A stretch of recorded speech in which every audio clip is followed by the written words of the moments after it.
গ্রাহক জানেই না, অথচ তার ফিক্সড ডিপোজিটের টাকা উধাও।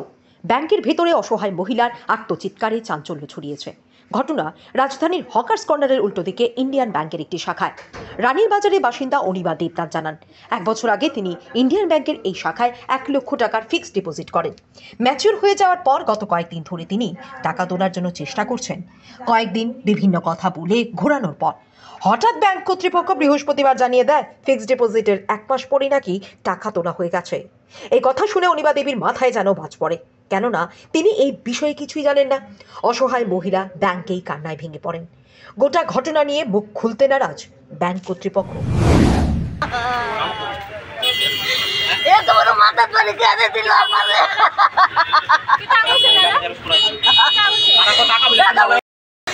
আমরা 400 দিনের ফিক্সড ডিপোজিট করছি, ফিক্সড বলাইছি 400 দিন ম্যাচুরিটি 2025 15 তারিখ জানুয়ারি রইব।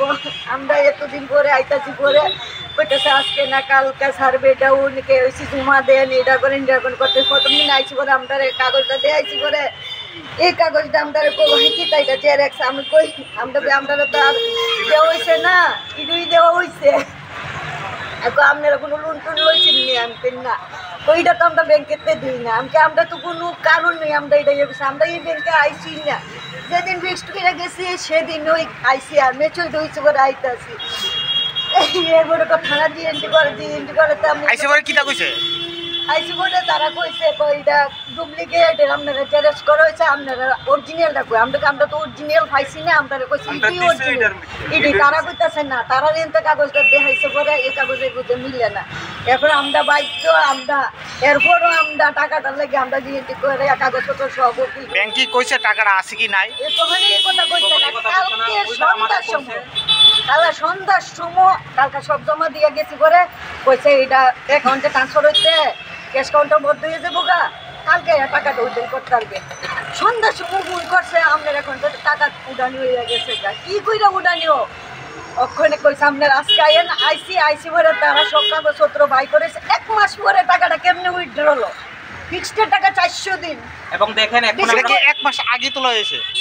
1 মাস ডিসেম্বরের 12 তারিখ 2023 এর ডিসেম্বর 12 তারিখ ফিক্সড করা হয়েছে। না 22 24 তারিখ জানুয়ারি 3 তারিখ জানুয়ারি মাসে কেমনে টাকাটা উইথড্র হলো? এটা কত তারিখ ঘটনার কথা? এটা 15 জানুয়ারি মানে ডেট হওয়ার আগেই তোলা হয়েছে। 1 মাস পরে টাকাটা উইথড্র হয়ে গেছে। জমা দেওয়ার 1 মাস পরে টাকাটা উইথড্র হয়েছে। 1 মাস পরে জমা দেওয়ার 1 মাস পরে টাকাটা উইথড্র হয়ে গেছে। আবার তারা কাগজপত্র দেখাইতেছে সিগনেচার সব আমার।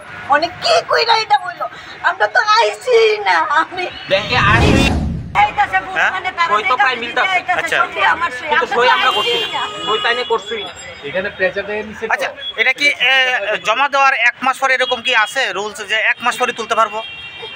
এখন কি তারা কইতাছে অসুস্থ হয়ে নিচে টাকাটা, অসুস্থ হয়ে সেটা টাকা নেওয়া হয়েছে, কিন্তু আমাদের কাছে তো কোনো প্রমাণ নাই। বা 1 লাখ টাকা যদি তুলো হইতো, নিয়ম আছে ব্যাংকের থেকে 50,000 টাকার বেশি তুললই যার নামে টাকাটা আছে তার কাছে কিন্তু ফোন করবো। ম্যানেজার নিজে কিন্তু ফোন করে, প্রত্যেক ব্যাংকে কিন্তু এই রুলসটা আছে, কিন্তু সেই রকম কোনো আইসা না। তো তোমরা অতদিন পরে যে সময় আইসে তারা কিটা কইছে? প্রথম আইসি পরে তারা কইছে কেউ আইসে আপডেট নাই, কেউ আইসে আপডেট করাইতাম। এরপরে কইছে সার্ভার নাই, ম্যানেজার নাই। এরপরে লাস্টে যখন আইসি তখন কইছে যে কাগজটা নাকি জেরক্স পেপার এটা। এরপরে আমরা কইছে জিডিএনটি করে থানার জমা দিতাম, জিডিএনটি করে আনছি। এরপরে কইছে কোর্টের থেকে একটা 200 টাকা স্ট্যাম্পের মধ্যে একটা বন্ড করে আনতে। তখন কি তারা কইছে যে টাকাটা উড়ে গেছে? তখন না, কালকে সন্ধ্যার সময় ফোন করে গিয়ে কইছে সব কিছু জমা দিছে। আর এর মধ্যে তারা কোনো রকমের চেক না করে আপনারা কইছে কেওয়াইসি ফর্ম এই সব ফিল আপ করতে। এখন কইতাছে ম্যানেজার। কোন ব্যাংক এটা? Indian bank. কোন জায়গা এটা? এটা হকার্স কর্নারের ঠিক অপোজিট সাইডে। ব্যাংকটার নাম হলো ইন্ডিয়ান ব্যাংক।